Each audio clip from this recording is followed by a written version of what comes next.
You have now arrived at Stadium and Gale. The kick, it's been blocked again! Oh my! It's been blocked again! It's going to heat one, deep down the field. It's going to be to the goal line. It's going to be gone! It's a touchdown! And the Gators have won the game! Tyree Cleveland! Oh my! I can't believe what I just saw! Dropping back to throw. Thompson fires the ball over the middle. It's Norrie! It's Norrie! Got a touchdown! Norrie got a touchdown! Oh my! Norrie got a touchdown! Hands it off to Harmon. He comes back. Say goodbye. Ahmad Black, in his final game as a Gator, takes it all the way home and sends Urban out a winner. You have now arrived at Stadium and Gale.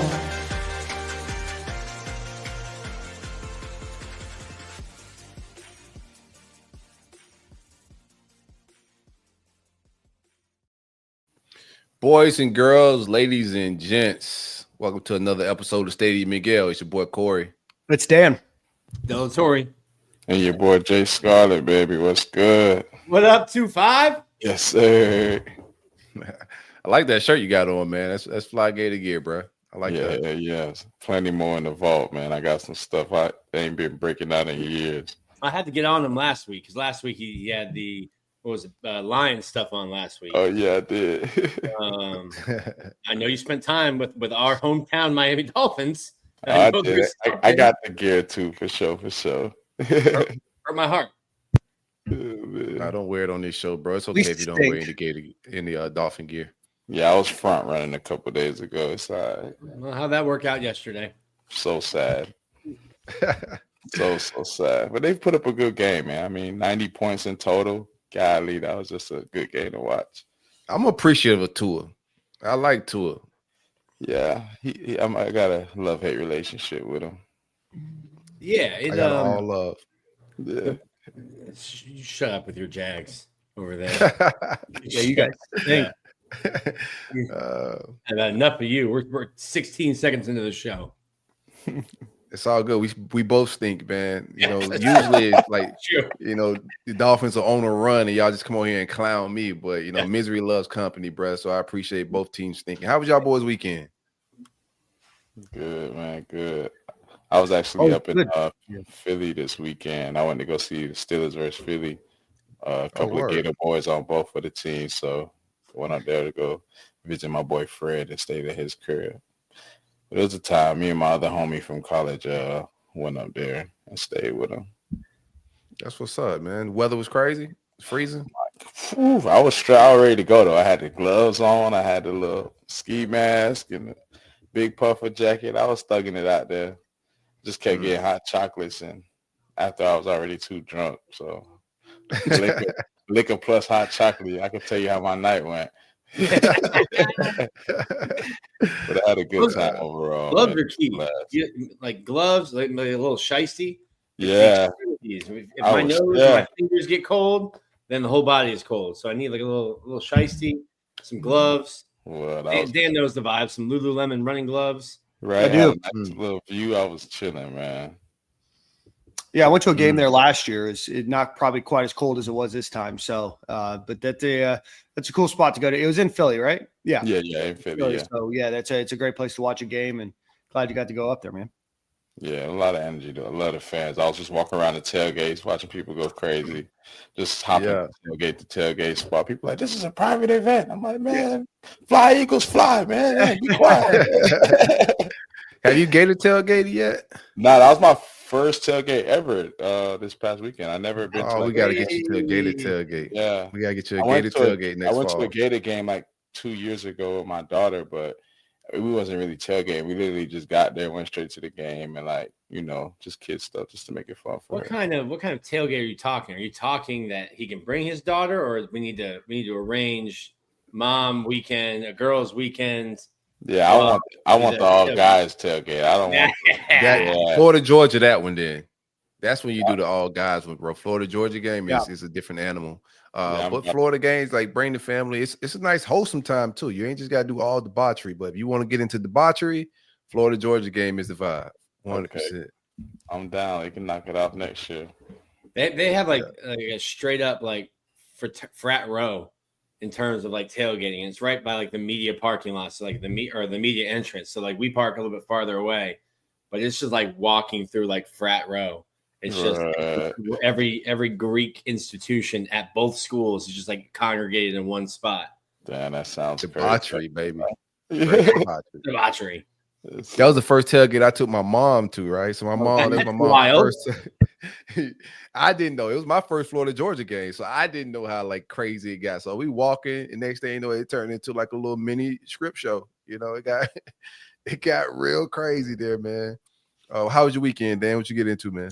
It was good. I went to Orlando. My brother, his wife, and my two nephews were over there they were in Orlando for, I think, 11 days. So went over there and hung out with them on Friday night and Saturday, which was great, man. Other than that, pretty low-key weekend. Got a busy week ahead here, and then I'll be down in South Florida for a couple days during the Christmas time. So looking forward to that. So I think this time next week I'll be down there. Already. Yeah, man. I ain't get into a whole lot, man. A lot of rain down here in South Florida. So I just, low key hung out with my pops. We watched some state championship football, watched some Gator basketball, chilled around the crib. Didn't get into a whole lot, man. Just super low key, just get into that holiday mode, getting ready to go do some Christmas trips. But the eggnog was big. Okay. A lot of whiskey in the eggnog, Big eggnog. Big eggnog. Plant-based eggnog, by the way. No dairy. Plant-based eggnog. There's no eggs. No eggs in eggnog. Oat milk nog. It's oat milk. Yeah, I get the lactate one too. That milk will tear me up, boy. Yeah. He says after a weekend of whiskey and hot chocolate. Right? Oh, trust me, I paid for it. I ain't care to. That's what's up. I was up in Atlanta. Yeah. I was up in Atlanta. Quick trip. I was up there with Florida Victorious. We were watching the game. I was worried. I haven't been to a Florida basketball game in probably 8 years because someone I work with has always covered basketball. I do football, baseball. Someone else covers basketball. Team's 9-0. Playing a good Arizona State. Was 9-0. Was 9-0. Yeah. Now I'm like, haven't been to a game in 8 years. If they lose today, probably gonna have to ban myself again. No, but I'll be back in the building. I'll be back in the building later this year. That was a fun event. Set up in the suites, talked to some of our donors, and good time in Atlanta. Quick trip, got back. I think that was the longest I've been away from my daughter. So I don't know that I've been like 2 days. So I think it was like a day and a half. You start missing them. Had to get back. Yeah, it's your daughter, brother. Well, I'm glad you got to go. Big win over Arizona State. We're going to talk to Neil Blackmon about the Gators basketball team. They play UNC tomorrow on Tuesday. Then they'll play North Florida and Stetson to close out the year. To close out the 2024 year, and then they'll start SEC play on January 4th. So we're going to talk to Neil. If you didn't listen to last week's show on Thursday, we had Walter Clayton on the show. We talked to him and Cora and I talked to him for probably 25, 28 minutes or so. Incredible guy to talk with. Great stories. Answered a lot of fan questions. So go check out the Walter Clayton interview from last Thursday. Probably dropped into your podcast feed on Friday evening. And that was a clerical error on my bad. Should have been in there Thursday night. But anyway, Cora, why don't you get us a Brunt ad read, and then we'll get on with the show. A lot of people here in the comments are already yelling about the transfer portal. Transfer portal updates is on the way. Y'all just vibe out, man. Stadium and Gale is brought to you by the great folks at Brunt Insurance and Financial Services. Anything you need insured in the Southeast, but most importantly, from the Florida Panhandle to the Keys, my man Greg got you. Home, auto, life insurance, financial services, anything that you may need insured, bruntinsurance.com. Free quote. Or you could give them a call to get that free quote as well, 954-589-2204. Great customer service. When storms and all that stuff is going on, you can always get Greg or his team on the phone call. I use Greg for my homeowner's insurance for years. It's been about 4 or 5 years now, man. Tap in with Greg. Again, the phone number is 954-589-2204.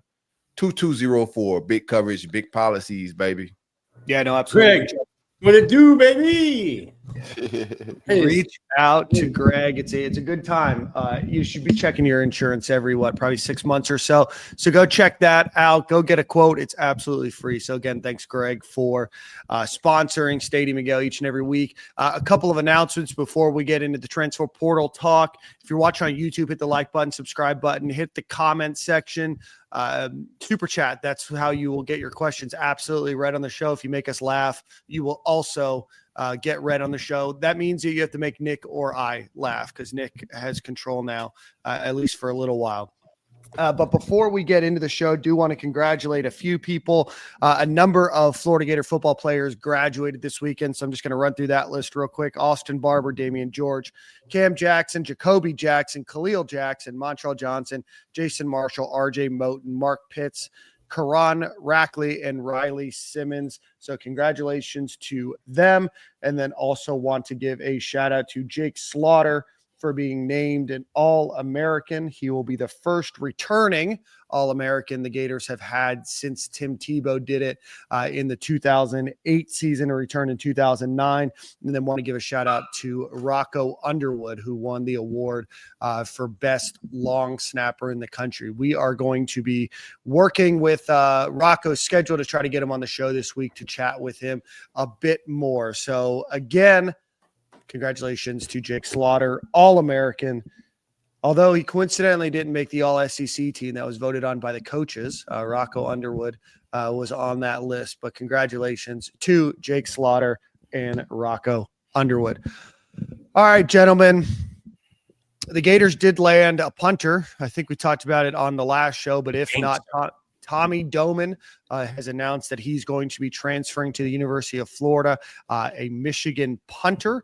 He's going to replace Jeremy Crawshaw. The Gators also did sign Hayden Craig, but they do want somebody that is ready for punting duties on day one. He averaged a 42.6 yards per attempt and a career average of 43.4. 42.6 was last year. So again, comes from the University of Michigan. And so far, gentlemen, that is the only commit. We have 12 days left until the transfer portal is done. So well, it's not done. We missed out on a couple, right? Until 12 days until they can't enter anymore. Well, today also anyone in the playoff, their team, they get time after, they get a week after their last game. So right. That's good. 12 full rosters of guys who will have extra time.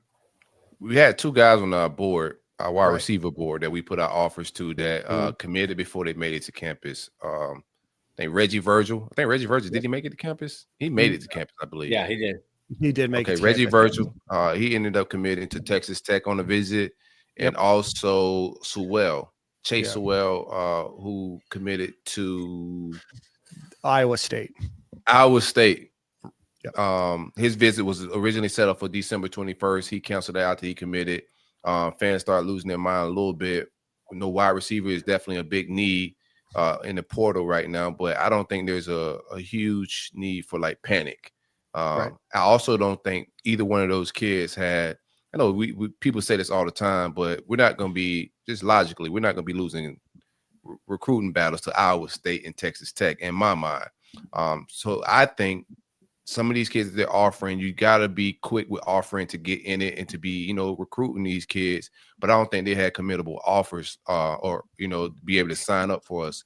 I think the staff is still weighing out their options on who may be entering the portal. Like you said, if we jump on a Chase Sewell and a Reggie Virgil, and then hypothetically a Cam Coleman enter the portal and you filled up with a bunch of mid, it could get a little weird. You know what I'm saying? So I'm not calling those kids mid, but we gotta weigh that out. Some kids you need to I like both of those kids. I like both of those guys, but it's levels to this, right? Sounded like you called them MAC players. That's funny. They're MAC players, but I think they're talented. They deserve to be, I think, at a higher level of football. Texas Tech, Iowa State are good programs for them, but that just go to show, what type of talent they were. There are some guys out there that I think, we should be after that we haven't got on visits. Guys like Nick Anderson and some other receivers, they seem to be gravitating towards the LSUs and other places of the world, the Texas A&Ms, which is fine. But we have plenty of time in my mind. I think more guys, like you said, playoff teams, bowl eligible teams, as we see today, every time you turn on the internet, it's more kids entering the portal. So I think we're fine right now. We didn't get Bridges. Some of the guys that were like on playoff teams, we didn't get until their teams was done with the playoffs.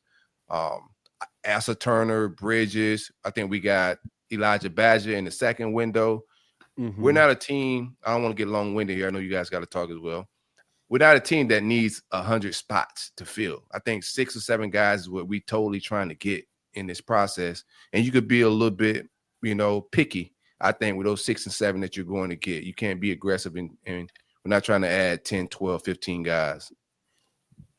Right. Yeah. So let's run through the list here real quick, just so people are aware of some of the names, because there's not a lot out of here. So Chase Sowell, Iowa State, Reggie Virgil, Texas Tech, and then Caleb Odom is probably not going to come to Florida. Those are 3 names that Florida was looking at the wide receiver position. The others are J. Michael Sturdivant. He was on campus. He left on Saturday, I believe, or left on Sunday. He's still going to take a few other visits. Jonte Cook from Texas. He is visiting Washington. There's potential that he might visit Florida after the bowl game. Again, the team is already in Tampa. They arrived earlier today. They're staying downtown, so don't expect anything to happen this week. Nick Anderson, CJ Daniels, and Eric Rivers are those that are in some way somewhat connected to the University of Florida at the wide receiver position. So we don't think that none of them have visits scheduled outside of J. Michael Sturdivant to UF. But those are the only names so far that are connected to the University of Florida. Now, that could be that there's going to be more names entering. We saw a couple names enter today, like Amaris Williams, who is connected to UF last year, or committed to UF last year, pardon me. So over the next couple of days, you will probably still see some more. There's still some bowl games to be played. And then, like Nick said, you can enter until the 28th. But that's the only wide receiver group or names that Florida is so far connected to. Sorry, go ahead, Nick. Some people in here mentioned Keyshawn Silver. We're not there yet. Sorry. Or just taking a receiver. I think there are 2 receivers. Florida can be picky at receiver. I think they would like 2. They'll be fine if they only get 1, but they would like 2. But you can be picky at receiver. And it's kind of like what Corey said. It's like, I think we see, if we're on social media, we see there's nearly 2,000 dudes in the portal right now. It's like we see all these people going in. And you're like, well, why isn't Florida getting anyone? And it's like, well, none of the top guys have really gone anywhere to begin with. I get that you want action, you want news.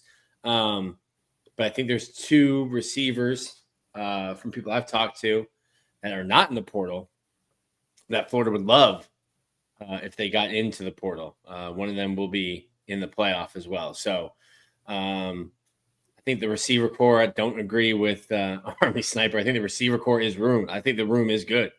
You have a ton of talent, a ton of speed in that room. I think you need to get maybe a bigger guy. But yeah, receiver is an easy sales pitch. Like, hey, we need somebody to play outside, and you're going to have DJ Lagway throwing you the ball. Yeah. I'm with you. I think it's more of a waiting process. We don't know who could be, because obviously watching just college football over the last couple of days, we all know there's some tampering going on. I don't know if we're tampering or what that process may be like, but I think all these staffs know more than the fans know, like we don't know what their board's like, who may be entering. That's why I try to be slow with some of mine. When it's all said and done, when the portal closed, I have all the opinions in the world, and critique where I need to critique. But until it closes, we don't know what their board and their process is, so we just got to let it play out.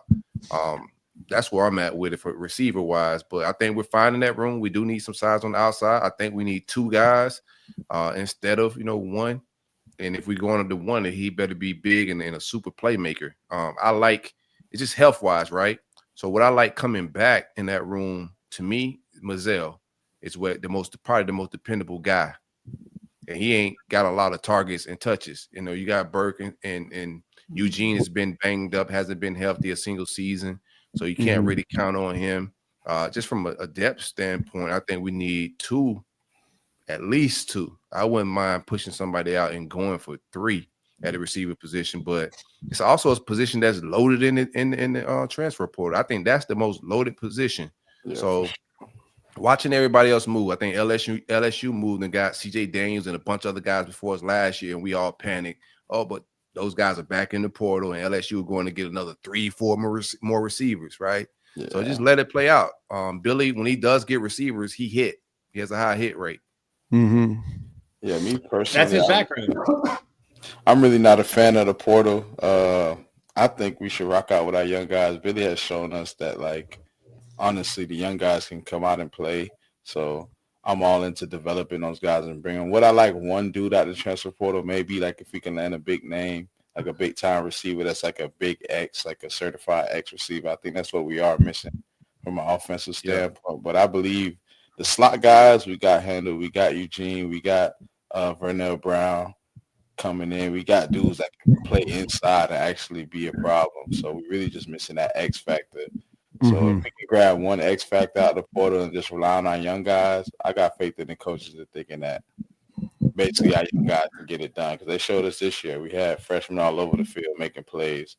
So yeah, I like Tank Hawkins and Abrams as well in that slot. Yeah, we got slot guys for sure. Yeah, we got slot plays. And we're going to have a run game. We're going to have DJ Ladway running the ball next year too. So, like, not to say it's really not needed, but I'm just not really a fan of the transfer portal. And that, like you said, a dude was just at LSU last year, came from the transfer portal, and he's right back in. Like, you're probably not that good. Just being honest, like at some point you have to look at yourself and realize, like, hey, maybe I'm not this 5-star guy, or maybe I'm not this highly recruited dude that I thought I was. Like, and I don't even want to bring that energy to the locker room. I'd rather rock with the guys that's rocking with us. Like, if we can bring one more addition in at the receiver spot, I can like that, or maybe some interior guys on the O-line and D-line. But for the most part, man, I'm ready to rock out with the guys that's already there. Let me take us on a detour real quick, Dan. I talked to some of the guys. Jordan, you mentioned the locker room. When the Jack Pyburn stuff came out, what would the locker room reaction be to, hey, so-and-so's asking for guaranteed, snap guaranteed? I mean, I feel like it'll definitely be negative vibes and negative energies, and like we'll probably want them out, like, because at that point you kind of think you're bigger than the team, and like it's hard to be acting like that when a dude like DJ Lagway is so humble. Guy of the team, he's the big dog. Like, dudes like that being quiet and being humble, I mean, you kind of got to follow suit. That's just our identity of our team. We're some humble dudes that get stuff done. So I'm pretty sure everybody in the locker room was looking at him kind of crazy on, like, who do you think you are for real? So I'm not glad that he left. Obviously, he was a great player, but if that was his attitude towards the whole thing, I mean, we'll see how the chips land at the end of it all. We'll see him in Baton Rouge next year. Right. Yeah. I thought it was going to be tough for him. We get back into the portal stuff. I thought it was going to be tough for him to get back into the locker room. I know there's some people saying that he could possibly come back, but the way it played out, it made it a little tough the way things went down on social media. I know players on the team wasn't feeling it. Nope.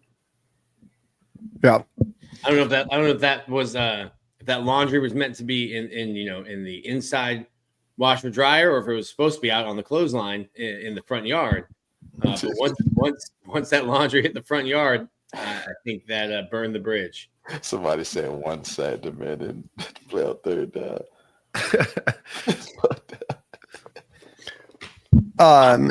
Let's just get back in.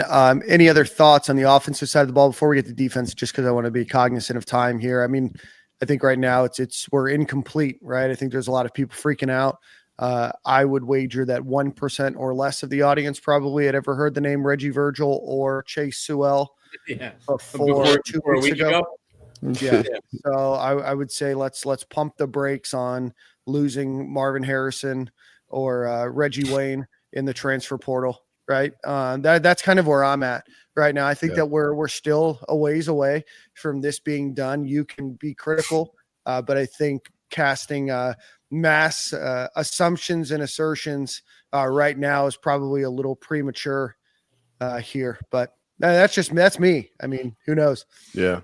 The offensive side of the ball. Go ahead. Go ahead.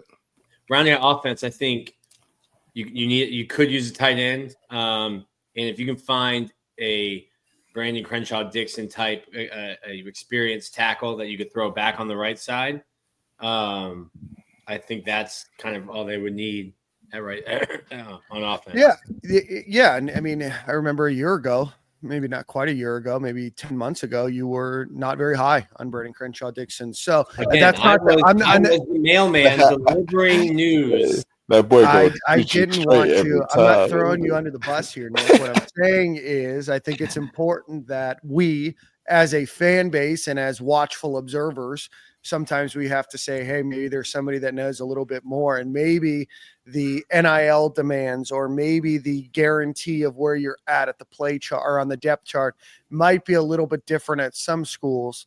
And it only takes one school to really love you and to throw some massive amount of money at you. The same reason people here probably have changed jobs in their lives or weren't necessarily looking for a job, and all of a sudden somebody came with a big job offer. It only takes one, and it only takes one school. So I think it's important to use some logic here when we think about some of these players and realize also you're not going to get everybody, right? So I say, hey, let's wait a couple weeks before we freak out, before we wonder where all the NIL money is. I assure you that it's in a good place.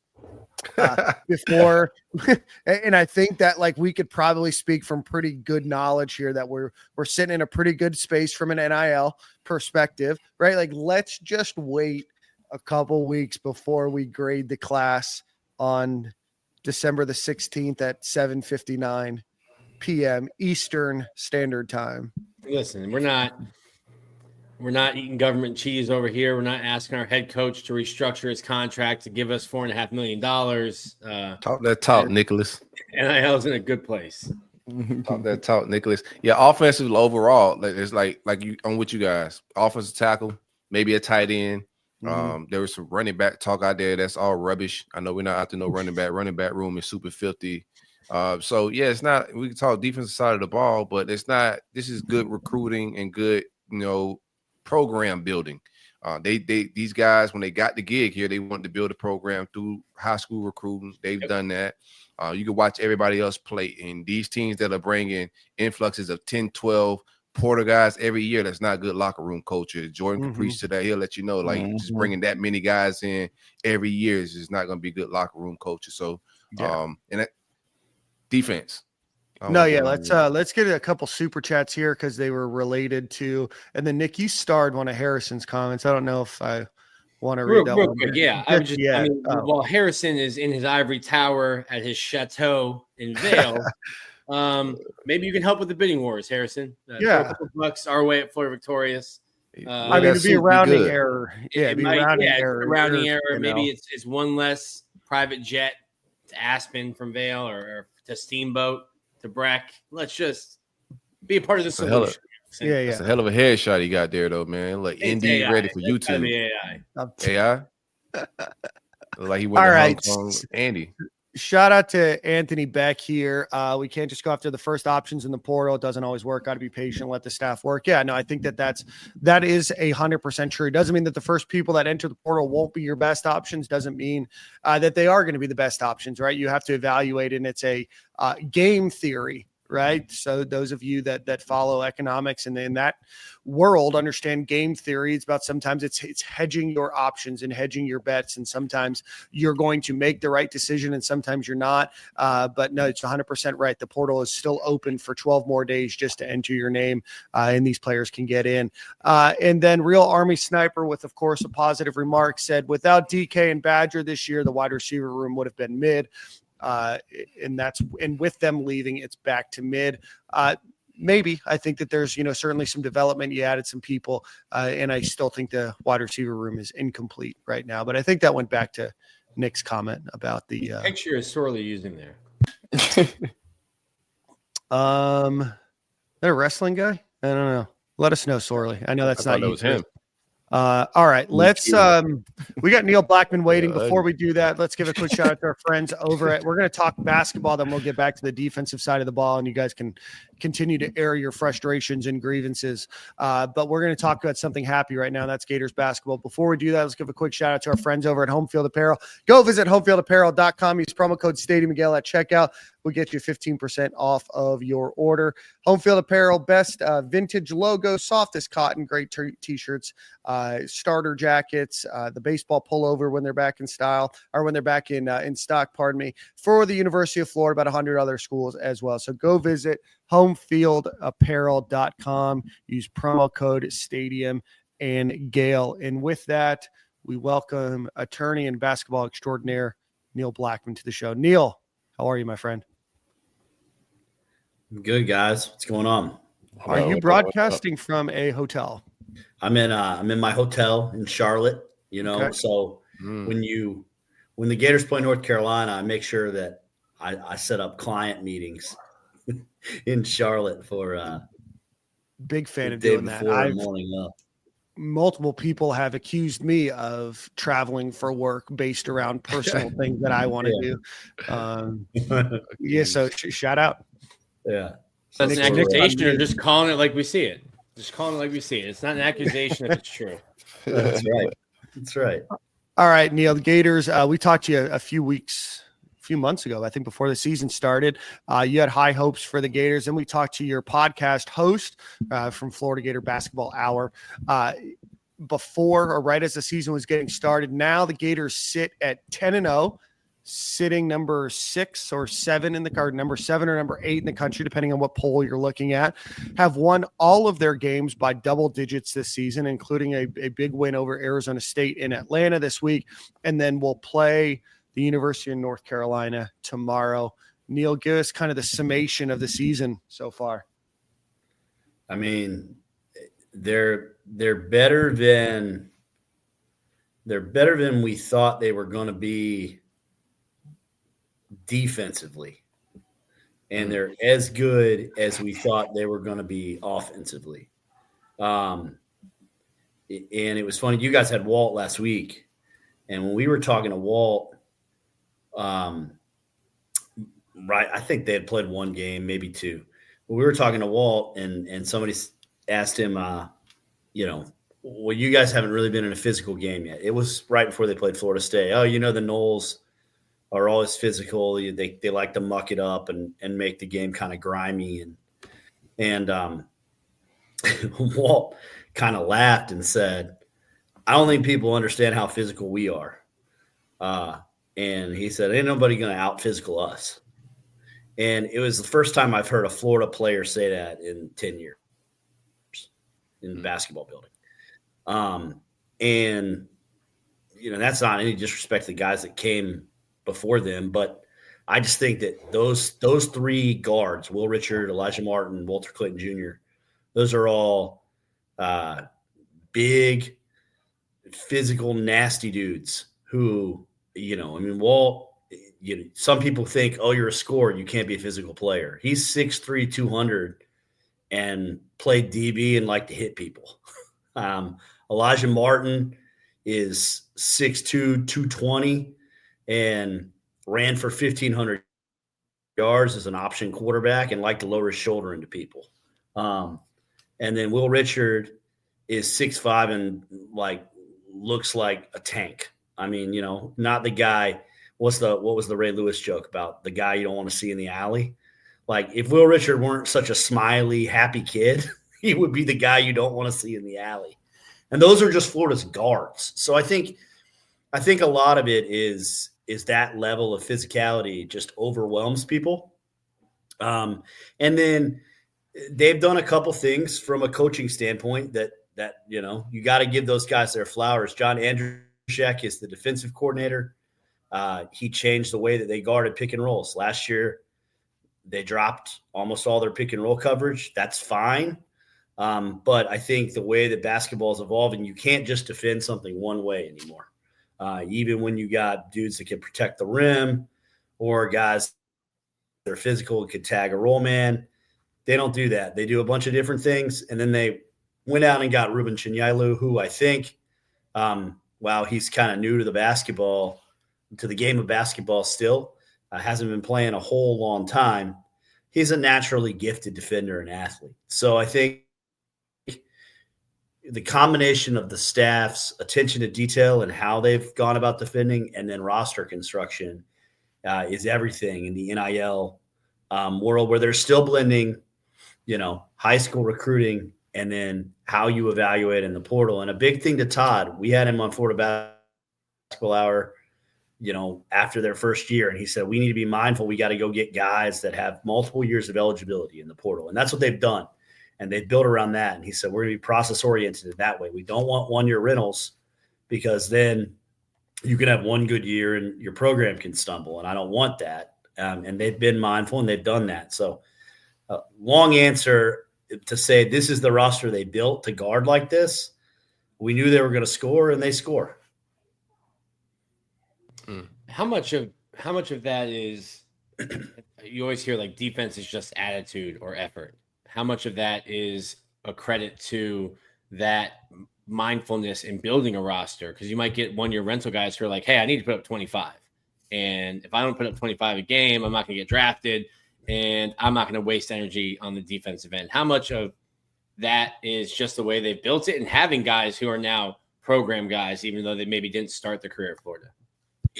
Defense in basketball is suffering, right? I coach, Fawcett coaches, and we've coached high-level teams, whether they're high school teams or, Eric coaches professional players, and defense is suffering.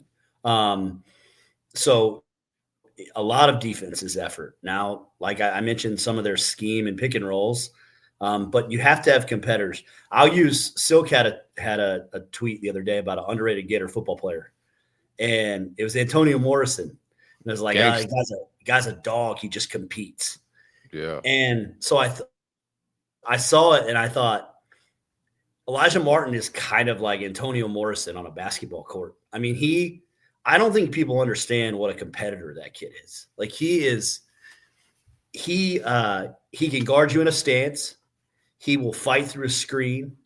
He never goes under a screen. He will either go through it or around it, which takes a lot more work. And he loves a closeout. And those are like 3 things that a lot of players hate. I mean, it is hard to get players to fight through screens. Watch UNC and their ball screen defense. I mean, they are not interested in it. And it's part of why they're 6-4 with as much talent as they have. But, Elijah is kind of that consummate competitor on the floor with Will and Walt. And Walt would tell you, he heard it from NBA guys, right? He went to his NBA interviews going through that process, and they said, Walt, you got to guard better, buddy, because we know you could score, and your role in the NBA is come in and play 15 to 20 minutes and score, but you have to guard well enough in that league to get on the floor. There's this myth that they don't play defense in the NBA. Some of that has to do with how the game is officiated, and there's lots of problems with the NBA right now, right? For sure. But there's still what these franchises are looking for, and they want Walt to defend. And then with Will, he was always a good help defender. He was willing to kind of dive down and help the bigs. Wasn't great in the stance. Much, much better this season at defending on the ball. And again, I mean, Will would tell you a lot of it is what he heard from scouts. So some of it is effort, and some of it is these guys are playing their last year of college basketball, and they're playing to make money, whether it is a lot of money in Europe or in Walt's case, I think probably, a very good chance to get a 2-way deal. What do you I know we've been blowing everybody out. It's been ugly, and I appreciate them games as well. It's been just good basketball, like you said, both ends of the court. Super impressed with their length.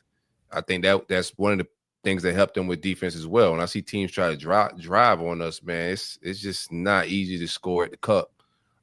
In a close game, is it, if we got a last shot, is it give Walt the ball and get out the way, or what do you think Golden calls in that type of situation when we do have a close game? I think they'll have a close game tomorrow because, I made fun of North Carolina a little bit, and it's true they don't guard that much. I assure you that they're working on that. But their losses are all to really good teams. So they're 6-4. Every team they've lost to is ranked. And also it's basically a road game here tomorrow in Charlotte for Florida. So I would expect Florida to get tested and pushed. And to answer your question, I would say it's probably Walt and get out of the way, space the floor and let Walt attack. They may run Walt off a screen. He's shooting 47.5% from three off screens. That's pretty lethal. And then the other guy to kind of look out for in that moment would be Elijah Martin if they can get him downhill. You're not going to put him in like a pick and roll and say, hey, go cook one-on-one with some guy. That's not going to work. But if you can get him off a screen and get him to straight line drive at somebody, again, that's that football player mentality where if he gets his shoulder down, I mean, he's, if you're 6'2", 220, not many people want a lot of that when you're headed straight at him. So he's a tough deal. He's a load. I would say he would kind of be your other option at the end of a game. That's like if Jordan Scarlett had any kind of shot. That's it, man. It is different. Like if you go to, now that you're doing Florida Victorious stuff and you're Mr. Basketball sitting in the suites, Nick, like I was worried. You come to some of this media stuff and you'll see Elijah Martin and you'll be like, does that guy play running back? Like, what's his? I mean, he is a chiseled dude. Yeah. Mississippi tough, man. Is the SEC far and away, the better league than the ACC now at this point? What's your opinion? Yeah, it's amazing. And I did an article about it at Saturday Down South. Talked to a lot of people. And, everybody says, oh, it's the football money. And, yes, it is the football money. It's also that, 10 years ago, they called Billy Donovan and John Calipari, and they said, how can we get better at basketball? And Billy said, well, you guys got to get better coaches in this league.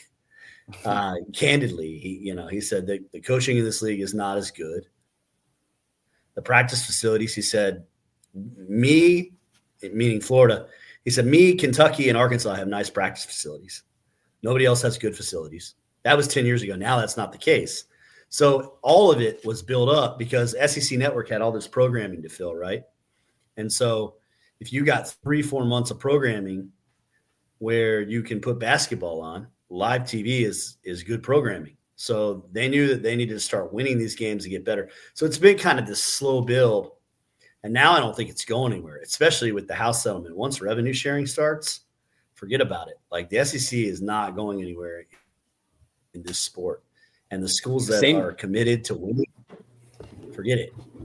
The same thing is happening with baseball. I think it was just like basketball was definitely more popular than baseball. But once you could start watching the games and seeing them and you didn't have to read a box score the next day, I think the popularity increased. But then you saw the Alabama goes out and gets who was the coach they got? They got a former NBA coach years ago. It didn't work out, but you started seeing SEC teams that weren't Florida and weren't Alabama start to pour money into the programs.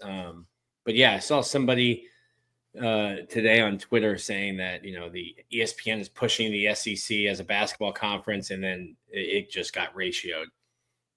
Absolutely ratioed because I think even the numbers back it up, and you don't think of the SEC as a basketball conference, and it won't be because football is so good. But certainly the basketball has gotten tenfold better than it was, 8, 9, 10 years ago.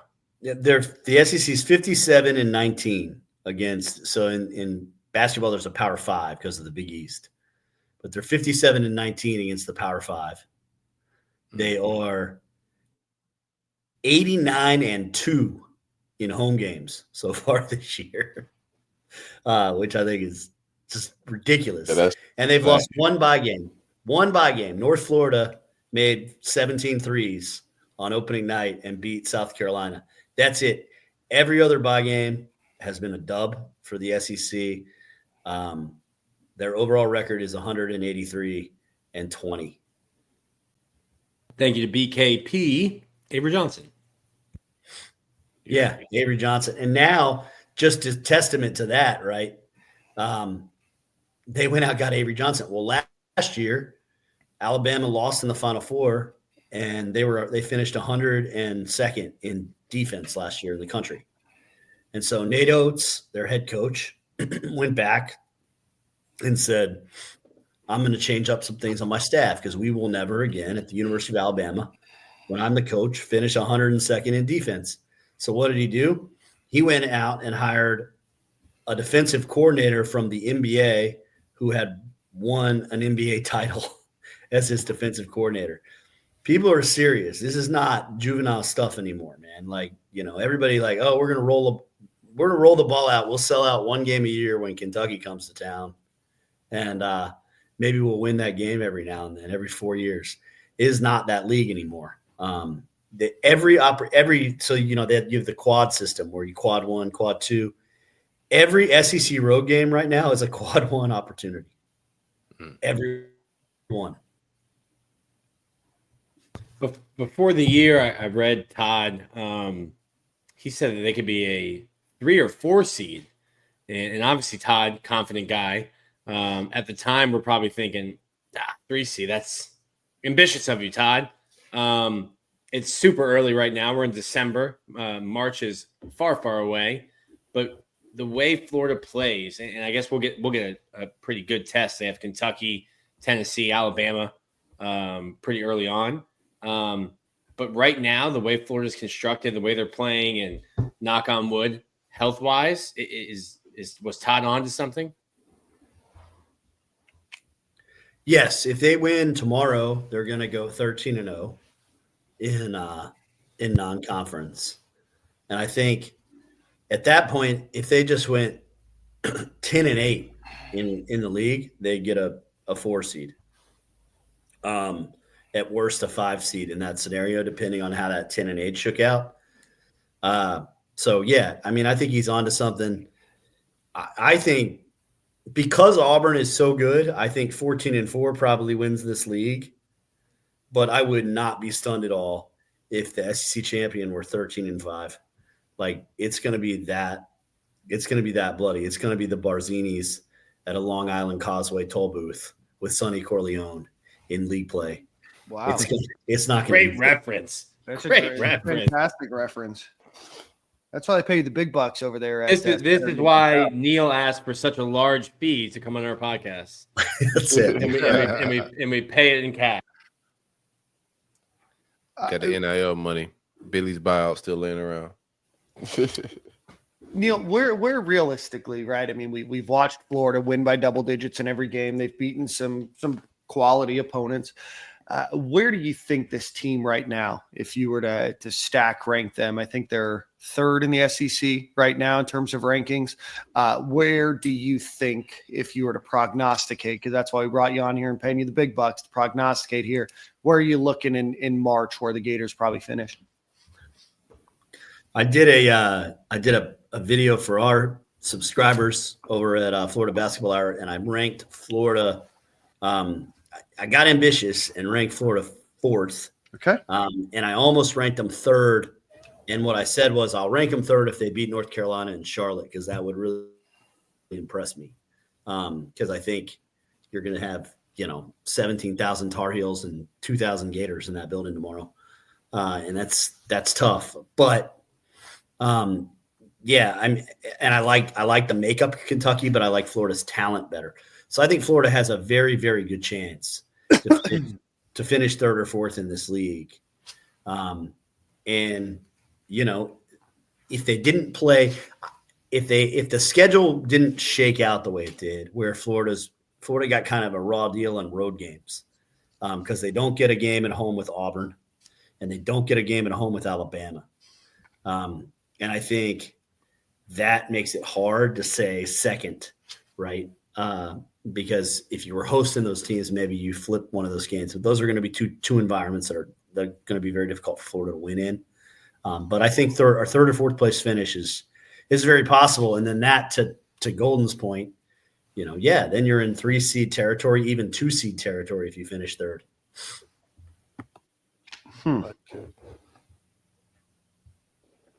Yeah, Very nice. We must have pissed off somebody in the scheduling department in football and basketball this season. I don't know who we made mad, but hopefully next year. The SEC mad at Florida? Come on. Yeah, come on. Put your tinfoil hat back down, Dan. We're everybody's favorite in Birmingham. You know this. Yeah, that's a good point. I forgot about that. Neil, I think that's a good stopping point, man. Big game against UNC tomorrow night. You can catch that game live on the television. I will tell you what channel. Will you be there, Neil? But I don't know. Neil will be there. I will be there. That's why he's in Charlotte, Nick. Did you not listen to the very beginning of this call? What show were you on, man? I know he ain't in the whole. I know he don't live in the hotel. Yeah. Neil, I appreciate you guys. For the three of us that listened to your entire interview, and Nick, we appreciate you coming on today. Let everybody know where they can find you online, and Neil has a great podcast as well. Yeah, appreciate you guys. Neil Blackmon, you read my stuff at Saturday Down South at NW Blackmon on Twitter. And be sure to check out Florida Basketball Hour. You don't have to, subscribe to our Patreon to listen. You can. You'll get a lot of film study and higher level basketball chat that way. But you can listen to our pod and hit subscribe, star on Spotify, whatever. All that stuff helps. So thanks, guys, for having me, and keep pumping sunshine. Yeah. Yeah. Already, baby. So far, not I always have. Awesome, Neil. We appreciate it, man. Hey, enjoy the game tomorrow. Enjoy your trip, and we'll talk to you in the next couple of weeks. Neil Blackmon, one of the best knowers of Florida Gators basketball out there. So him and Eric Fawcett, who has been on the show numerous times as well, do host a great basketball podcast that certainly break down the game a little bit better, at least than I can. Can't speak for everybody else, but you be right. Let's get a quick shout out to our friends over at Game Time Sidekicks. Go visit GameTimeSidekicks.com. I was just talking to Tyler, the CEO. He said you guys are crushing the promo code, so keep using that. Get yourself a gift for a friend, family, loved one, coworker, client, whatever it might be. GameTimeSidekicks.com. Personal note, we hosted a golf tournament this past Friday. My company did, and they were able to sponsor one of the holes in one of the gift bags. So shout out to Tyler, and got great compliments from the winner of that about the product and everything else. So this isn't just me talking and just us who are paid to talk about it. It's the users of the product. So go check them out, GameTimeSidekicks.com. Promo code Stadium15 will get you 15% off of your order. I forgot to tell you that we won our golf tournament. So shout out to my team of ringers that carried us along the way. Before we get into the defensive side of the ball, Nick, do we know the uniform combo for this game? Russell Swick is asking. I just fired off a text, so I will let you know. Not surprised that Dan's potentially cheating golf foursome won the tournament. Nope, not cheating. It's called stacking your team with those that are better than you. It's not cheating; it's enhancing your percentages of winning. Well, no, it's a multiple mulligans. So it's about having good friends that are very good at golf that can augment your game better than you can augment their game. You know what I mean? So this is a team sport of golf when you play in a foursome. So shout out to me for winning. Won a ugly Christmas jacket and in lieu of a green jacket. Nick, and that invite for you to see the green jacket in person at the Masters next year is diminishing. It never came. It's diminishing by the comment. All right, let's get to the defensive side of the ball before we lose Nick here. So on the defensive side of the ball, I think it is important to mention Jack Pyburn, if you did not know, is going to LSU on the defensive side of the ball. So we lose him. But on the defensive line, Kelby Collins is taking some visits. But Keyshawn Silver visited UF on December the 10th. We talked about that last show. He visited on Tuesday. Then he visited Miami, then USC, then Michigan. Corey, I know that you have some thoughts on maybe what USC's been doing since his visit. But James Thompson is another name on the defensive line from Wisconsin. He is visiting Tennessee yesterday and Oklahoma State on the 19th. So, Corey, we'll start with you. Thoughts on the defensive line, and then feel free to expand it to however you want on the defensive side of the ball. I kick a defensive line. Silver is a big, I think high priority in my opinion. We need a nose guard, nose tackle, however you want to call that position. We need a nose tackle big time. We're losing Cam Jackson, Big Dez. We need guys to come in that room to play immediately. I went back and watched his game against us last year. To be honest with you, wasn't that excited about what I saw, you know what I'm saying? Playing against him. I thought we handled him pretty well, but I think he fits well into our defense, and what's out there in the portal, he's going to be one of the top guys when it pertains to defensive nose tackle talent. There've been some numbers put out there about him saying he wanted 8-7 figures, and that's not what I heard. This is not what I heard. I heard the numbers lower than that. We'll see how it all plays out. He's been very secretive on his end, or very quiet, I would say, with how he's handling the visits. He's handling like I think transfer portal guys should. Like, these are grown men, these aren't kids. So he's super quiet. He just posts one picture when he gets on campus. That's it. His camp, his agency is not saying a whole lot. He just wrapped up his Miami trip actually today. And then from what I'm reading, the next 48 hours, we'll start seeing, what's his decision and how things are going to play out. I think defensive end is another spot that we need, one guy. I don't think we need a whole lot there. You get somebody also to probably replace Piber and him hitting the portal. But I don't want to jump into the secondary and get too ahead of myself. But that's how I see the D-line room as of now. Yeah. We can get into the – Let me add this real quick, Dan. I have the scholarship chart. Okay. This might help us. Boom, boom, boom. Yeah, I definitely feel like we need to improve that D-line, though. You use them a more interior guy for sure. Yeah. All right. So that's where we're at, defensive line. Caleb Banks returning. That's a huge transfer portal or non-graduate situation, right? Yeah, so sure. you won Caleb Banks, you won Jake Slaughter. Those are a couple wins for those of you looking for wins. They both could have gone pro. Yeah, easily. You get Jamari Lyons back. So go ahead, Nick. I think when you start looking at those numbers, I think you'd like another nose tackle. Obviously, Keyshawn Silver. And my spidey senses start tingling when it's a guy going into his fourth year and looking for his third school. Start to think maybe we're looking for bags more than anything else. But I want to know what Jordan Scarlett would have done in the NIL and transfer portal era. I can see my guy in 4 jerseys. Nah, I wouldn't have did it like that. Four jerseys, 5 chains. Maybe 5 chains. Couple carrots in his earlobes. For sure. I definitely would have had a Cuban link on me, but not 4 schools. Like, God. But when you look at the defensive line, you get Jamari Lyons back, Mekhi Barrows back, DeAndre Robinson's back. It'd be interesting to see what someone like Shivers can do, looking at guys in the interior. And then that edge room, we talked about it a little bit too. Like, I think the edge room's fine with or without Jack. Definitely. You get Sap Gums. Well, it's without Cam Jack, James. I said with or without Jack.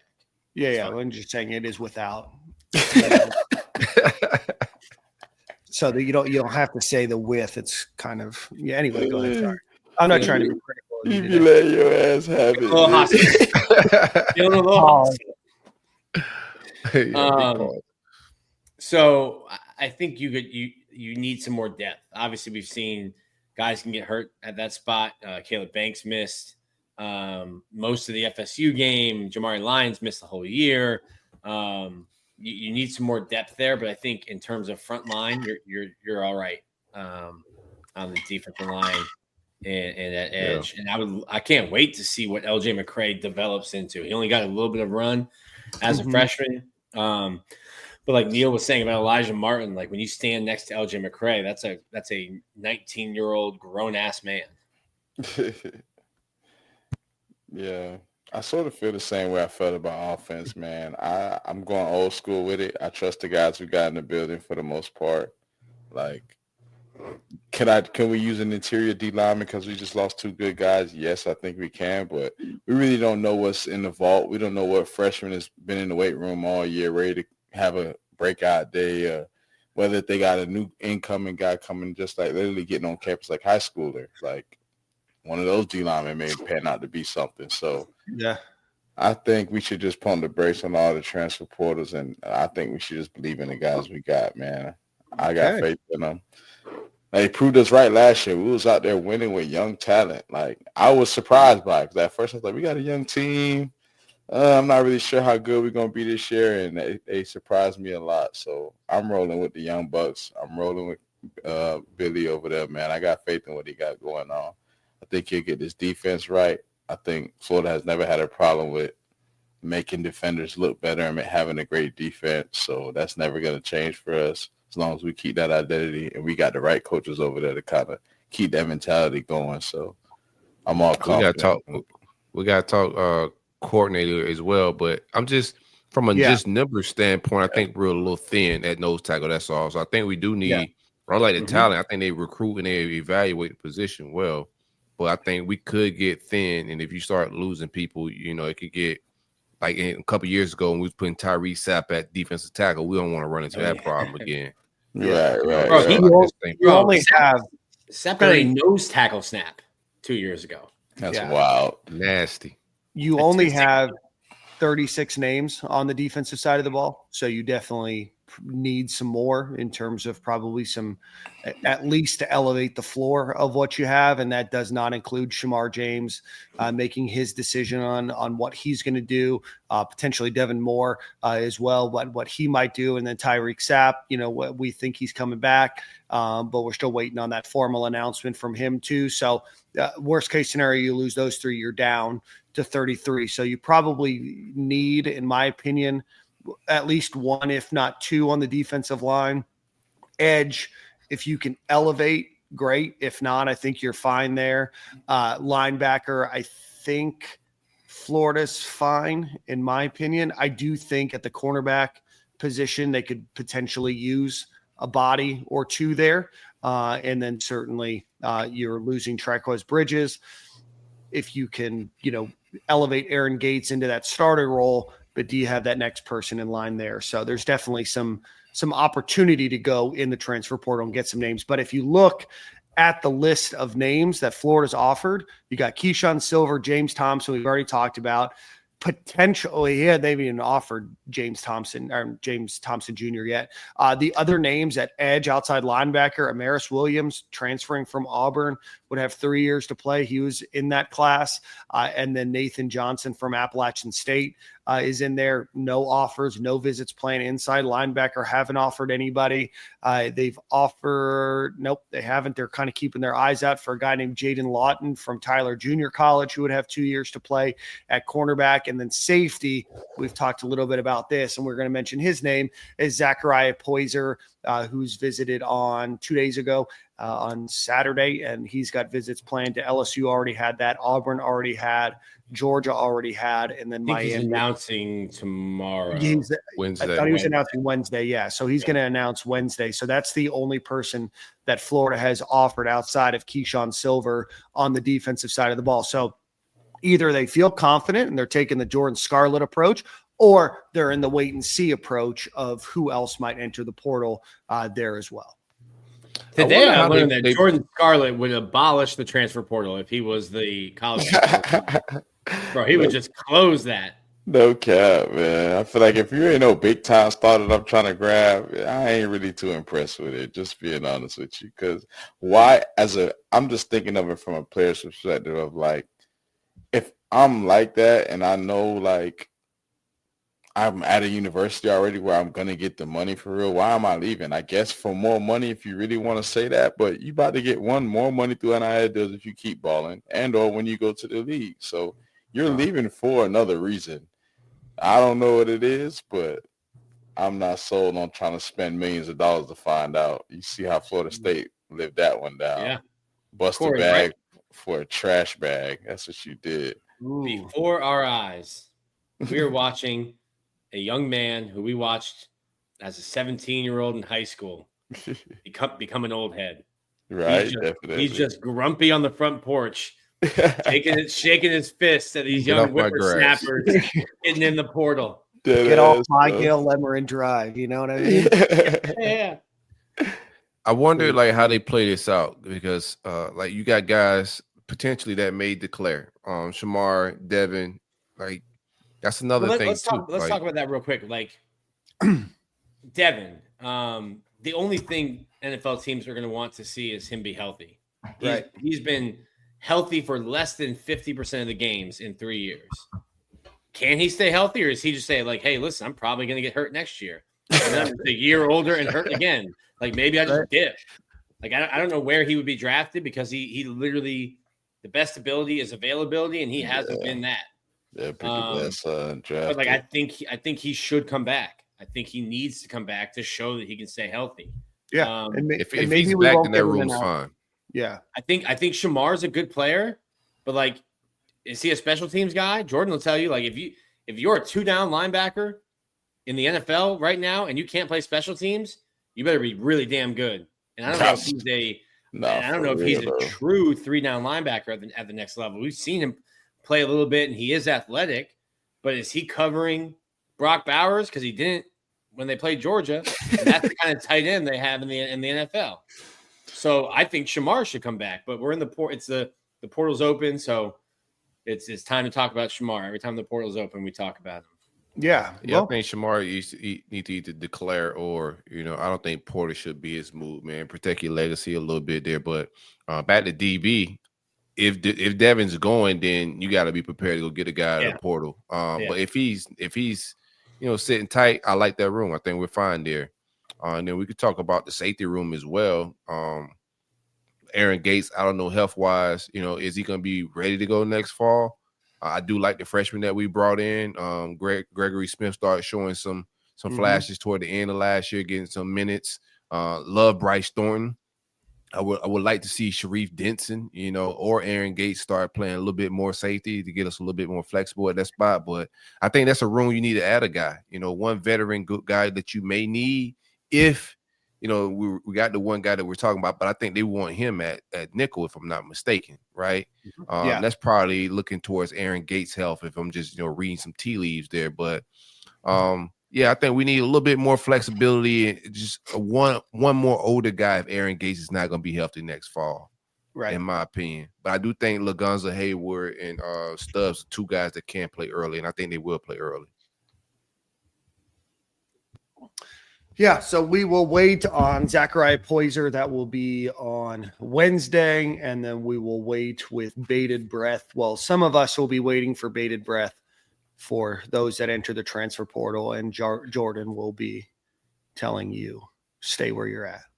Are we anticipating TJ seriously jumping into the transfer portal? There's been a lot of smoke about him in that capacity. I think we Elephant in the room. We won't know until after the bowl game. Okay. That's respectful of him. I will not be surprised either way. Okay. The money's good here, but like Jordan is saying, the money's good everywhere. Yeah, when you only really need one school, right? And maybe the symptom, is not the cause, right? And maybe the symptom is you do want to make more money, but also the cause is like, hey, maybe we're going to talk about him in a second. Maybe the guy you liked on the defensive side of the ball is gone, or maybe you don't get along with your head coach. And this is conjecture. I'm not saying that this is how he feels. And it only does take one relationship or one school to offer a boatload of money or something different that you might be looking for. So those are all things that we'll hear. I mean, I wouldn't be surprised. It would stink, I guess, on paper. But in terms of not production, really. No, just on paper. Right. Yeah. No, but in reality, and maybe from an optics perspective, but from a production perspective, it's not like it's this huge hole. We just remember the name when he was being recruited by Alabama and Georgia and those schools. Yeah, that room great kid, and he's going to be a good player. But look, like I think we're about to say this, Corey. Like, look at that room. That room's fine. That competition is about to be heated in the spring. Like, it's a fight for reps in that room, and it's gonna bring out the best of the LJ McCrae's, the 5-star, who's a superstar in that room. But we all love George Gums. We all love Cam James, was flashing, out the wazoo towards the end of the season, man. Tyreek Sapp. We just got gangsters in that room. The young boy Jayden Woods that we got in, people in the recruiting world speak very highly of that kid, man. So it's these guys still want to go to the NFL, so it ain't just about NIL checks. But if I get even if I'm getting the same check somewhere else, and I can get more reps, then I got to go get more reps because it's a lot of pressure buzz pipes, or it makes diamonds, and we're gonna find out here a little bit. We had one pipe already bust, and I think we're gonna have another one bust, man. We based on what you just said, I think we found out who was advising Jack Clyburn. Hey, go secure the bag if you can get it, right? If somebody's going to give it to you or give you the opportunity, right? Like the NFL money is bigger than any bag that you're going to get, right? And I wouldn't be surprised if there's people that have taken less money in NIL to give themselves a better opportunity to make that shot, right? Because at the end of the day, most of these kids aren't making forever life-changing money. Some of them are, but most of them are making pretty similar amount of money. That is certainly awesome when you have it in college, and certainly glad that they have the opportunity now. But if they get a chance to be number one on that depth chart, right, that's going to speak volumes to a kid, when that extra $10,000 or $20,000 that you might offer in NIL really is a drop in the bucket when you think about opportunity and opportunity cost. Facts. Yeah, I agree with Silk though. Like if Devin Moore dips, like that cornerback room gets a little funky. I think Aaron Gates is going to be out a while with his knee, but they love Lagonza Hayward. Talking with the coaching staff, asking them like, "Hey, who are these? Who are a couple guys that you're really excited about?" Hayward was one, and Ty Jackson at linebacker was another. They told me just straight up, like, hey, just throw the tape on. And Ty Jackson's everywhere. Like, that is an athletic, physical linebacker. That's what we do in Palm Beach, man. We play football around here, Nick. I don't know if they told y'all, man, but it's a physical brand of football around here, bro.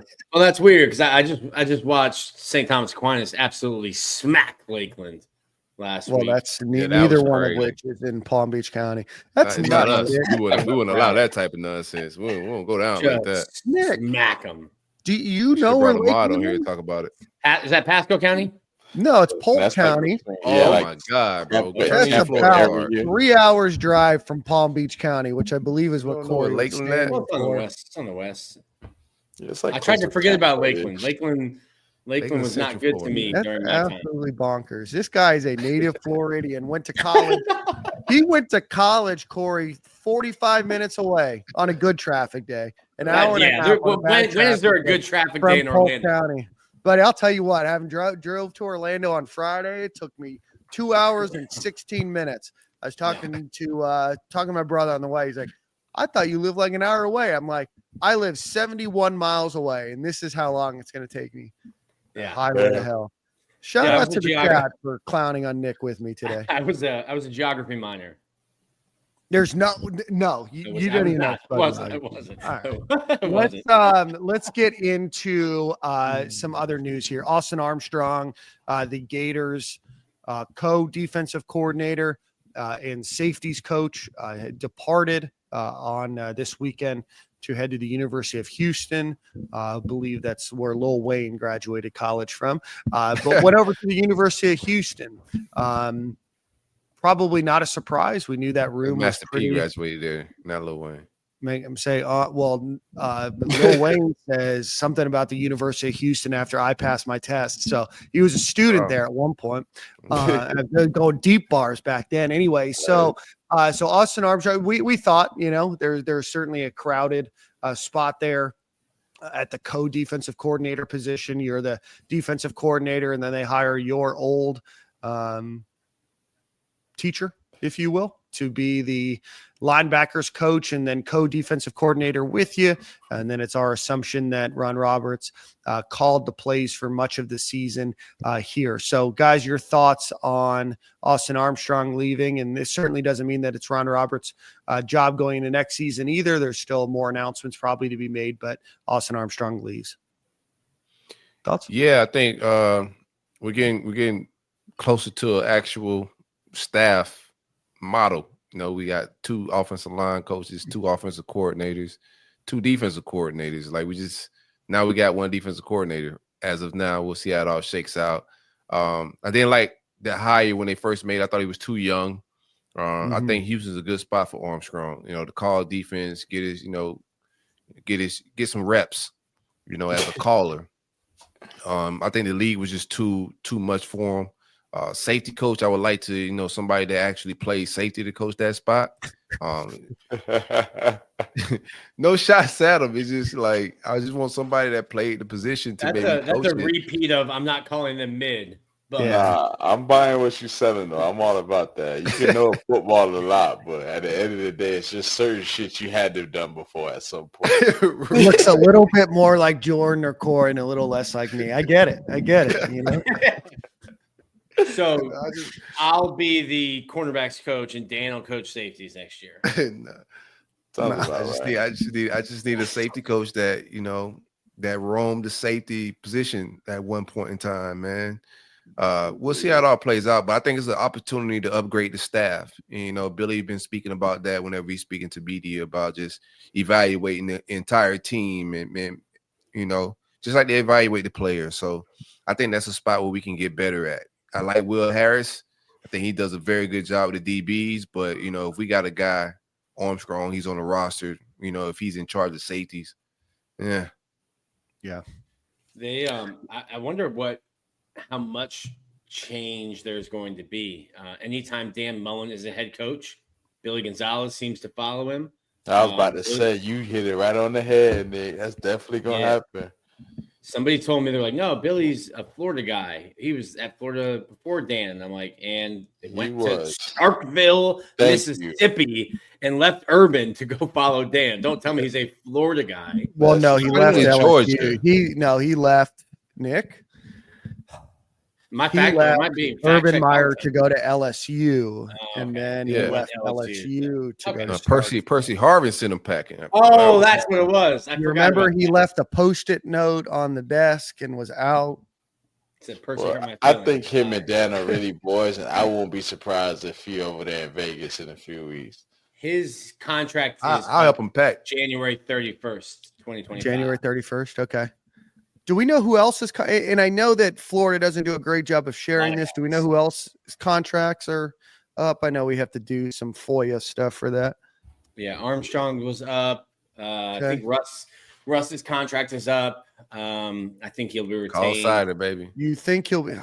I believe he'll be retained. Yes. I need him to find Rob Sale's contract is up. I don't know if they've. So also, this is I got the contracts like we got. When they gave us like Mark Hockey's original contract, by the time they got it to us, he had already signed a new one and had signed like an extension. Is his contract up? His contract is up.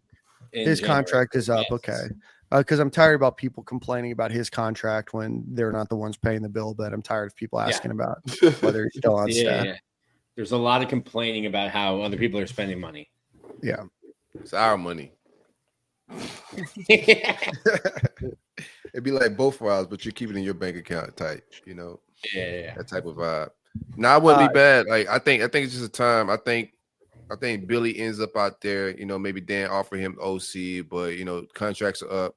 It's an opportunity for the University of Florida to upgrade. It's just gonna be interesting to see who Billy Napier hires because he don't have the greatest of job security. So it's gonna be interesting to see how he upgrades or how he fill these spots out, but we haven't heard any extensions. There's a lot of talk about when is he hiring the offensive coordinator, and I said this last offseason. You just brought up his job security. If my job is on the line, am I going to get fired because I gave it my best effort, or am I going to go tell somebody, hey, I need you to come here and call plays? I got one. If you don't do it well, then we're both going to be packing, and we're both going to be looking for a new job. I don't see him putting his fate into somebody else's hands. He likes breaking down film. He likes scheming. He likes calling plays. He's going to continue calling plays. I think he's gonna have to delegate this year, and I think we see that happen. Until I don't see it happen, I think he's gonna have to delegate. But I propose this to you, Billy, if you're listening. If you're not listening, somebody on your team's listening. I know. Yeah, no, he's over across the street right now, probably at the bar. Yeah, go grab him. Yeah, go check this out real quick. I don't think he wants to see me anymore. The JW Marriott, man, come on. We can make amends. On Saturday on your ride back, I know you probably listening to this, or somebody on the team is listening to this. Call Dan Mullen and propose a trade of, the go-go offense with Brendan Marion for Billy Gonzalez. Pipe dream. Not gonna happen. I think Brendan Marion. That's Brendan what Marion would love it. Yeah, would love it. Brendan Marion. You want to know where I think Brendan Marion goes? I think he's going to become the new head coach at Wake Forest University. Brendan Marion would go to Wake Forest, be the head coach before he went anywhere. Brendan Marion, obviously, to be a head coach. Yeah, I think that he's going to become the head coach at Wake Forest. Dave Clawson stepped down today, which I thought was odd. Yeah. You think they call Marion? Right? I think they call Hartline before they call Marion. It's interesting. I haven't seen Brian Hartline would go to Wake Forest. Get Brian Hartline out of Ohio and let's get weird. I'm trying to like throw that energy out there. No, No, they should definitely call Brian Hartline first. And they got a rich alumni base. They should go ahead and just get Brian Hartline over to Wake Forest. Yeah. And then when that doesn't work out there, he can come to UF. Be my offensive coordinator. I like that one as well, bro.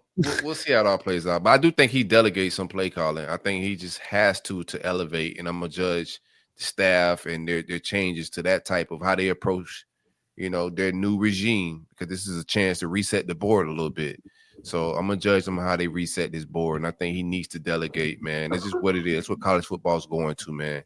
Do you think he does, or you want him to, and it makes you feel good to say that he's going to?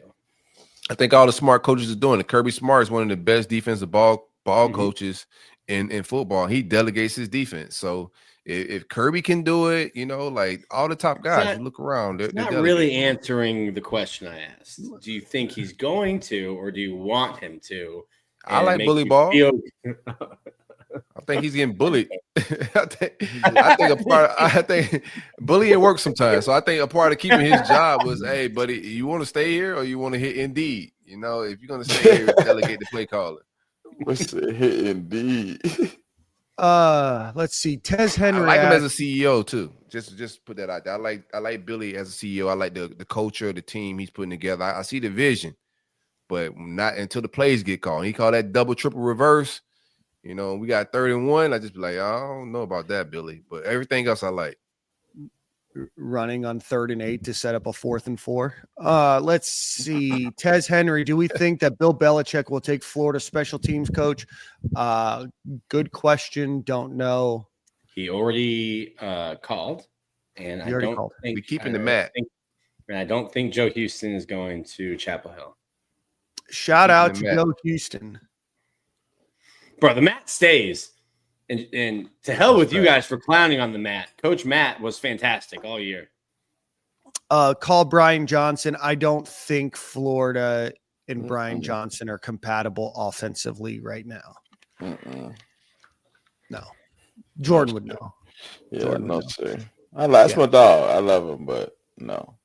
I mean, you got to think about it, right? Like, as much as we love some of these names, especially from a looking back and be like, wow, that was great. Like, Brian Johnson's doing all right. I know that he wants to be in the NFL. He's got an opportunity to potentially position himself. I know it didn't necessarily work out the first time in Philadelphia being the offensive coordinator, but to get an opportunity to get that, Yeah, and then, maybe become a head coach one day. So I don't think that Brian Johnson's offense, nor do I think that Brian Johnson has a deep desire to come back to the University of Florida to be Florida's OC right now, and probably a step down from being the assistant head coach and passing game coordinator for the Commanders. That's Dan Quinn. Dan Quinn went and got the whole gang back together. Got Dante Fowler killing it. Hey, he did. He brought the whole gang over there. He's got big Sharif's on his team. Oh, I just sent that. That was a name. I was late. It was one of my tabs, but it was when we were back talking. Oh, he's somebody that Florida's looking at? Yeah. Mose Phillips. Virginia Tech. He's got a crystal ball thingamabob, whatever they're calling it. I'm on a visit right now. Recruiting prediction machine to Ole Miss. He's on a visit right now. Ole Miss. Mose Phillips. Safety. M-O-S-E Phillips. Recruited.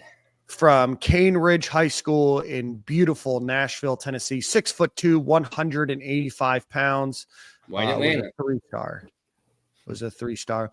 All right, guys, let's get into the game. Any more portal talk, any departure talk from coaching staff before we get into the Gasparilla Bowl? Are we winning 9 games next year? TBD. Yeah. Will it's all, until we know what the roster looks like. It's hard to prognosticate. Man, yes. Yeah. Okay, Corey. Yes. Lagway. Talk to him, Jordan. Lagway era, baby. Roster intact. You know what I'm saying? Yes, we're going to get 9-10 wins, bro. And that's minimum for me, bro. They gotta see these hands. Everybody gotta see these hands. Slaughter's back. If I get Barber back, I'm ready to talk greasy. You know what I'm saying? But I like the roster. You're bro. Ready to talk? That will get you ready to talk greasy, or you've not been greasy for the last. He's talking about obviously it's already greasy. I've been pretty ridiculous on the timeline. I ain't gonna lie. You've been back in your bag. You've been back in your metaphorical bag. He's talking it slowing down either. All of the memes and videos. Turnpike Diner in the Midwest kind of greasy is kind of greasy. The sheer number of bookmarks and videos and memes that Corey's probably had to siphon through over the last couple of weeks has been nothing short of Jeremy Lin during 2 weeks of the NBA. I've got to see the folder, Dan. He has to have these in a folder or some sort of organization, because I don't know how a team, a GIF for everything. See what Elon did provide me with, an organization of bookmarks now with the blue check, so you can organize your bookmarks pretty good. And then on my phone, my son sends me little meme-ish things. I put them in separate folders and keep them tucked away, man. So it's fair. It's an organized operation. It's a good outfit. I'm learning more and more about Corey. He may be the most organized person on this podcast, which is not the most organized. That's what means. Shit, you got to be able to get to them videos quick when it's you can't be shuffling through everything. Have things in your favorites or something, huh? Yes, you got to have it organized to get to it quick, man. Quick reply. But the staff is doing a good job, bro. As far as I would say the way they ended the season. You look at the roster. I felt good about the roster last year. So talent evaluation and just bringing in the guys, they've done a good job. I think we could compete with anybody and beat anybody we line up with. I don't care who it is. And the NIL has also brought a lot of parity just to football. A lot of teams feel that way these days, bro. But what's going to separate us, if you look at our schedule, we got our guy coming back. Everybody else don't have a quarterback. The one that does have a quarterback coming, that's LSU, and he is mid. I do it all like that. I saw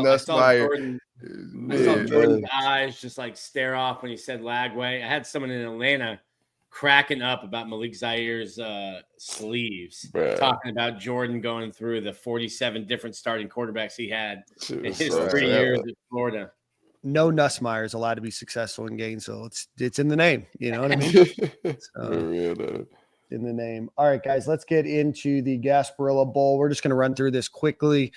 Before we do that, let's give a shout out to our friends over at Alumni Hall. Go visit alumnihall.com. I just did before this podcast started to get some gifts for the holiday season. So go check them out, alumnihall.com. I believe if you order today, or in the next couple of days. You can still get it shipped to you before the Christmas or Hanukkah time starts.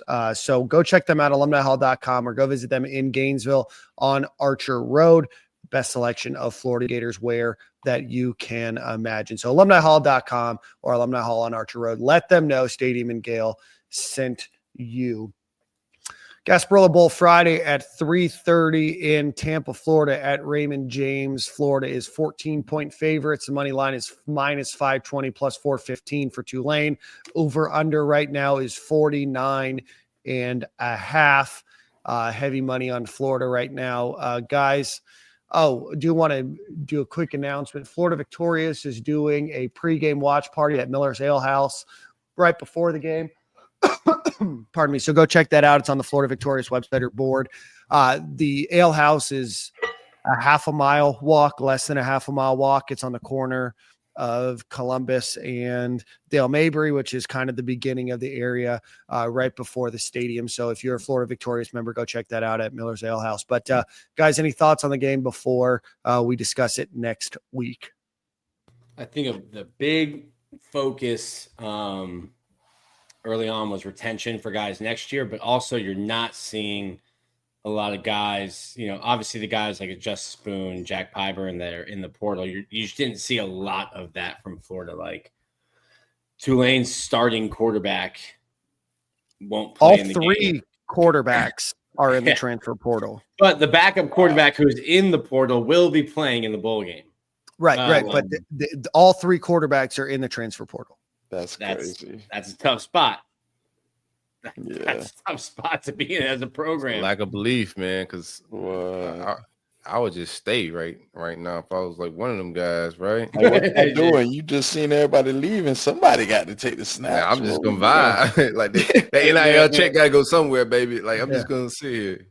Flip Season said, the Ale House is just down the street from Odyssey. Odyssey is not open before the game. It will be open after the game if you're looking to go check out. A strip club?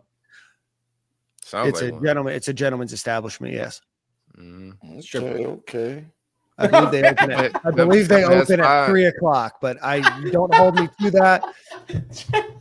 Jordan's reaction to that. Right, nah, you don't got to say right. And then after the game, you can meet 1/4 of Stadium and Gale over at Odyssey. That's a fact. If I got shades on, leave me alone. Leave me to my own devices. I thought it was I seen a quote from just reading the timeline as we was podding today from Tulane's head coach. He said, this is a playoff team. If Lagway was starting the full season, they was asking him about the Gators. So I thought that was very unique. He talking greasy for me a little bit, Dan. I like that. Hey, you just need to retweet. At that point, I don't even have to talk greasy. I just have to hit retweet. Yeah, no, they got a good young coach that is going to be probably leaving Tulane next year. There's some speculation that his name was being thrown around with that UNC job, and he didn't necessarily decline it. But when Bill Belichick comes on a QB, though, give that a shot. But yeah, no, I mean they do have all three of their quarterbacks entering the transfer portal. I would imagine that at least one of them will come back. But you got to see what your options are, I guess. Your quarterback at Tulane. Right, that's what I'm looking at. What else? Quarterback coach is Will Smith right now, walking into the house in Bel Air, looking around, and there's no one there. I'm telling you. But shout out to Ty Simpson not being a coward and playing the game. Yeah, that's real. I appreciate his respect for the game like that, man. Like, come on. I hope he has one good, meaningful play that he can put on tape. Other than that, I want to blow out. Yeah. You want his? I want to see Teddy Foster pick six, Ty Simpson. You know what I mean? That's where I want this game to be. I think this is a game Florida should win. Obviously, Vegas thinks so. I think the chance you have, the momentum you've built over the last 3 weeks, you can absolutely blow that. You can roll a 7 by not showing up for the bowl game. So I think you have to go take care of business. From talking with Tyreek Sapp and Jake Slaughter and Caleb Banks, it seems like the thought on the team is we have one more opportunity to go play with this roster of guys.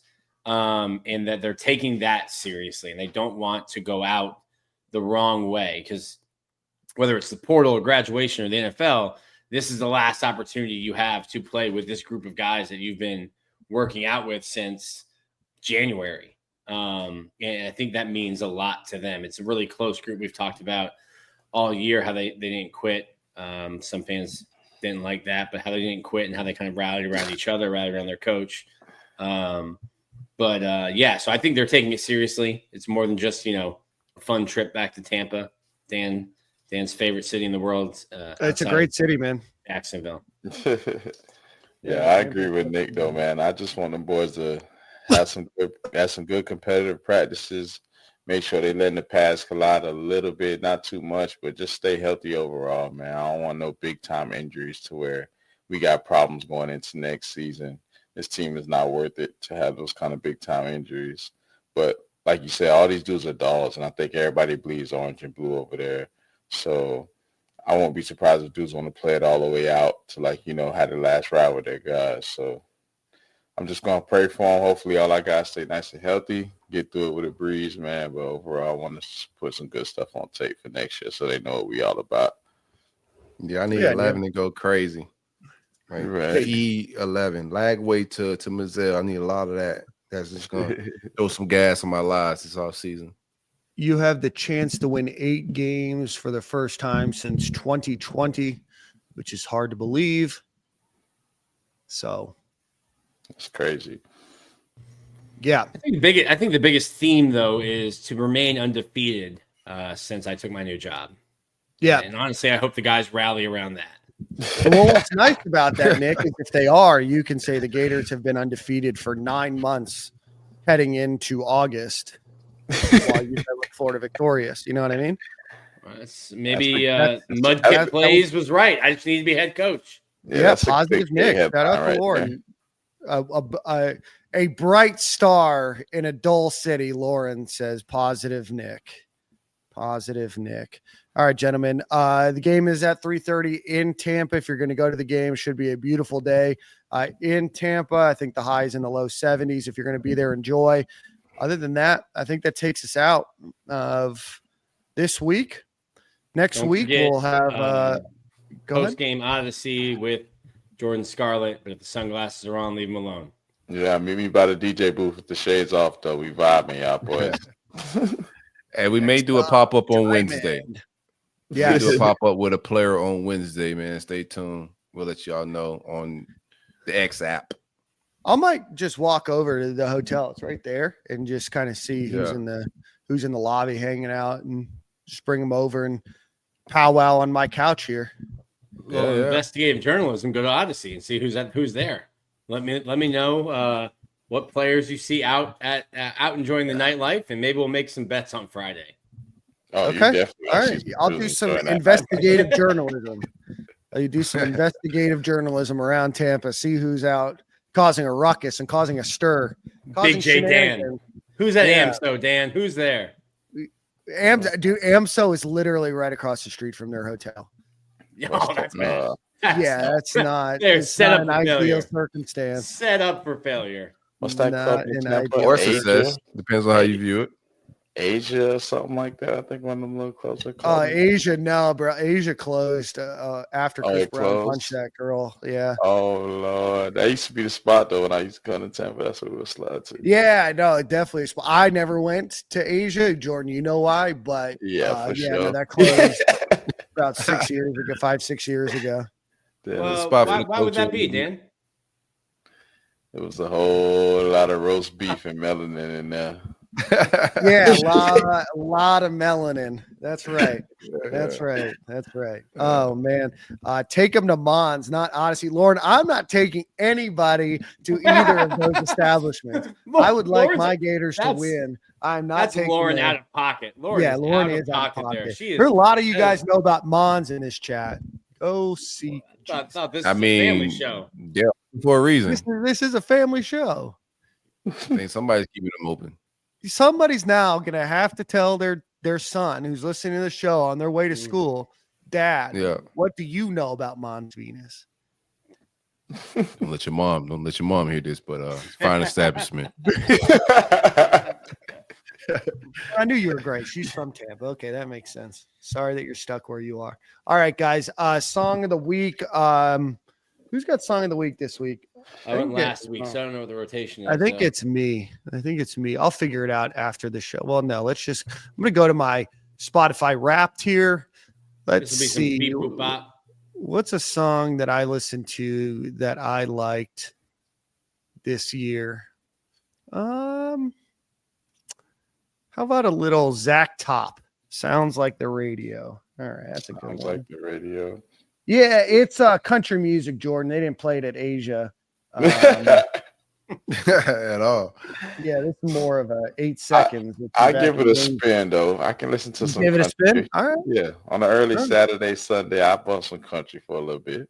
Hell yeah! All right, guys. Well, we'll see you at the same corner. I'll be at the game on Friday. I think I'll be the only one. Well, Nick, you'll be there as well. So if you're out there, come hang out. Come say hello. Other than that, we'll see you guys same corner, same time next week, and potentially on Wednesday. Yes, sir. Go Gators. East, go Gators.